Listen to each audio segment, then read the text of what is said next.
तो आपने लिस्ट बनानी है कि आप क्यों प्रार्थना नहीं कर पा रहे हैं। जहां आप, कई लोग प्रार्थना कर पा रहे हैं पर आत्मा में प्रार्थना नहीं कर पा रहे हैं, शरीर में शुरू करते हैं, शरीर में खत्म हो जाते हैं।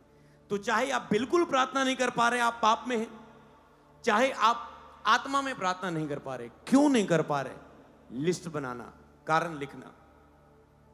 कुछ लोगों के पास यह कारण है कि मेरे जीवन में बहुत बोझ है, इस कारण याद रखना वो सारे बहाने हैं जो मैं बता रहा हूं। आपको लड़ना होगा, लड़के बस में करना होगा अपने आप को, क्योंकि पौलुस कहता है तुझे ऐसा करना ही होगा।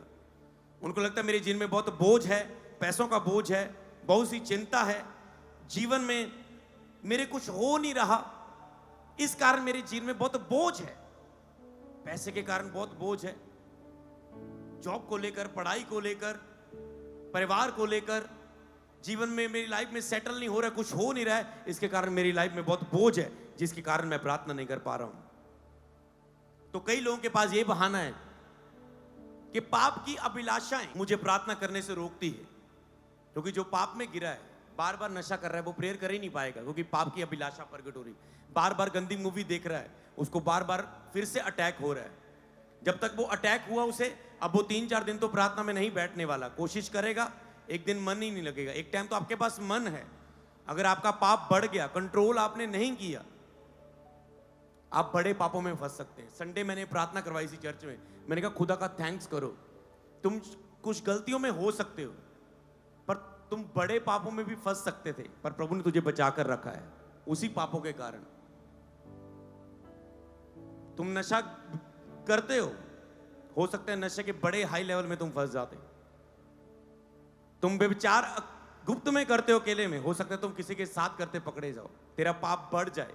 अगर तुम इसे कंट्रोल नहीं करोगे अपनी आदत को, आपको जो लग चुकी है, ये मुझे बुरी आदत लग चुकी, तो वो बड़े पाप को एक दिन जन्म दे देगी।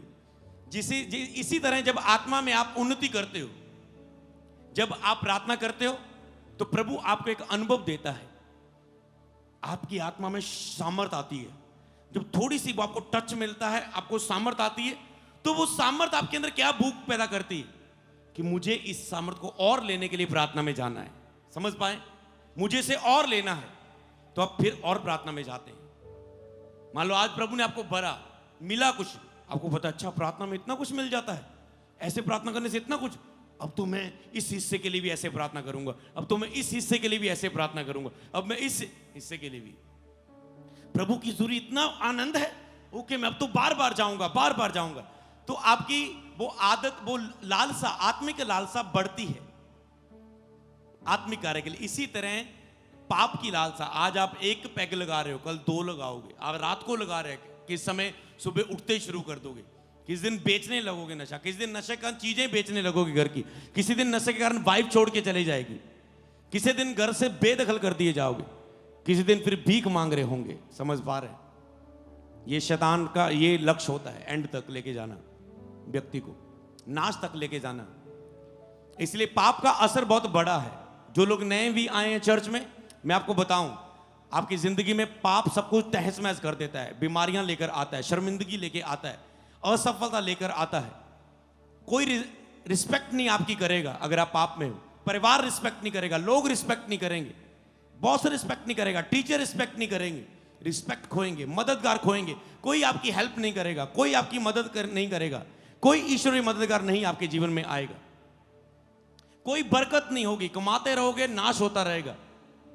क्योंकि चुराने वाला लिखा चोर चुराने के लिए आता है, प्रभु ने कहा मैं जीवन देने के लिए आया हूं। तो शैतान आपका चुराता रहेगा। आज के समय आपको परमेश्वर, सच्चा परमेश्वर सबसे पहले ढूंढना, सच्चे परमेश्वर को पा लेना, क्योंकि वो आपको चुनता है, आपका मन अपनी ओर लगाता है।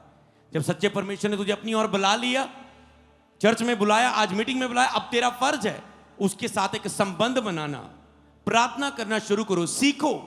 चेलों ने क्या कहा, प्रभु हमें प्रार्थना करना सिखा। जब जीसस ने पवित्र आत्मा भेजा, उसने क्या कहा, वह तुम्हें प्रार्थना करना सिखाएगा। चेलों ने साथ रहते क्या, जीसस प्रार्थना करना सिखा, जीसस चले गए। अब पवित्र आत्मा किसके लिए भेजा, प्रार्थना सिखाने के लिए। वो तुम्हें प्रार्थना सिखाएगा, तुम्हारी अगुवाही करेगा। तो आपको रोज कहना है, पवित्र आत्मा मुझे प्रार्थना करने में मदद कर, मुझे प्रार्थना सिखा, मुझे प्रभावशाली प्रार्थना, अधिकार की प्रार्थना, फायर प्रेयर, विनती की प्रार्थना, बिचौलगिरी की प्रार्थना, मध्यस्थता की प्रार्थना, तरस की प्रार्थना, आंसुओं की प्रार्थना, घुटने की प्रार्थना, सभी प्रकार की मुझे प्रार्थना करने में मेरी मदद करे पवित्र आत्मा। तो आपको भी कहना है कि प्रभु पवित्र आत्मा मेरी मदद करे।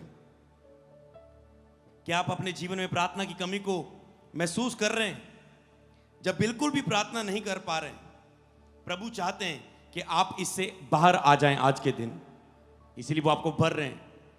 आप इस लापरवाही से, इस प्रार्थना रहित जीवन से बाहर आ जाएं। परमेश्वर आज ये चाहते हैं। प्रार्थना के बिना आपकी ताकत, आप सामर्थ को खो देते हैं, परेशानियां आपकी बढ़नी शुरू हो जाती हैं। शैतान यही चाहता है कि आपके जीवन में वो करे।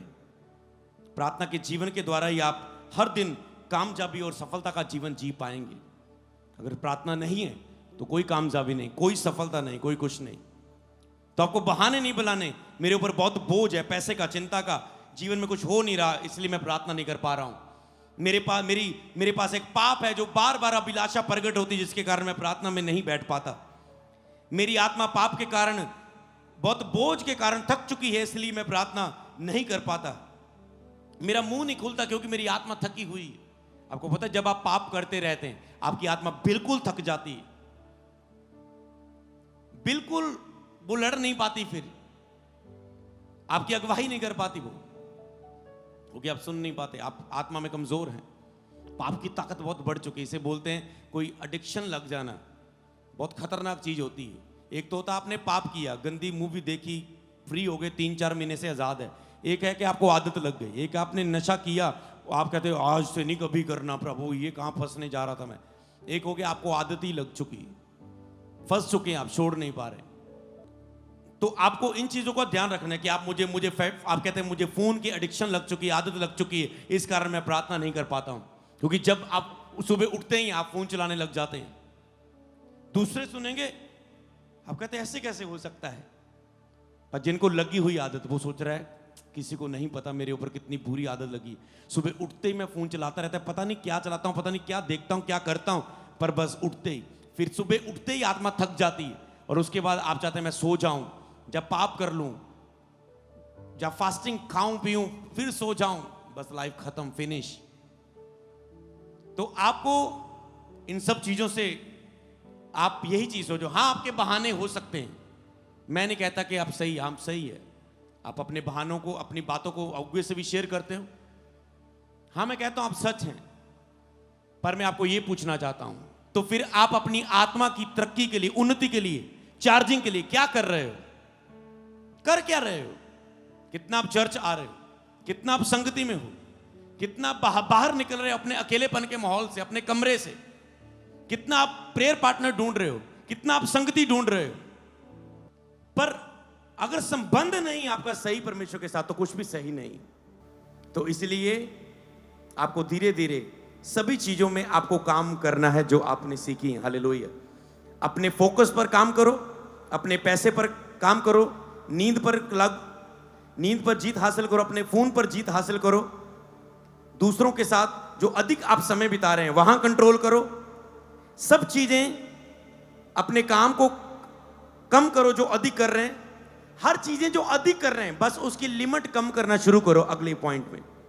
जैसे मैंने बोला, अपनी देखो कौन सी कमजोरियां आपको प्रार्थना करने से रोकती है। सेकंड, जो चीजें आप अधिक कर रहे हैं, आप अधिक खा रहे हैं, कम करो।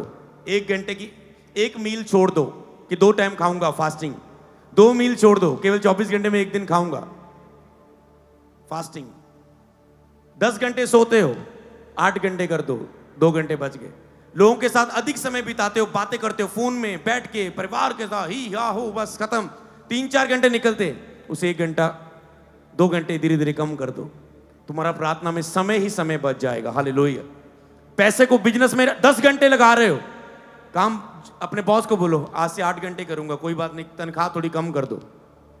दुकान रात को 12 बजे बंद करते, 10-11 बजे, कोई नहीं 9 बजे कर दूंगा, 1 घंटा जल्दी घर आ जाऊंगा, थक जाता हूं। तो जहां भी अधिक समय लगा रहे हो, वहां फोकस, पैसा, नींद, फोन, दूसरों के साथ अधिक समय, अपना काम, उस अधिक समय को कम कर दो। प्रार्थना के लिए समय ही समय बच जाएगा। जो कहते हैं प्रार्थना के लिए समय नहीं है, हालेलुया, समय का भी हल हो गया। आपको ये जुलाई महीने अपना संबंध स्थापित करना है। आप 1 हफ्ता ले लो, 2 हफ्ते ले लो, 3 हफ्ते ले लो, पर आत्मा में बलवान हो जाओ और प्रभु अद्भुत काम करने जा रहे हैं आपकी लाइफ में। ले लो टारगेट, 1 हफ्ता, 2 हफ्ता, 3 हफ्ते। छोड़ दो फोन, सब चीजें, माहौल, बाहर आ जाओ, फैसले लो, बस परमेश्वर आपको आजाद कर देगा। हालेलुया।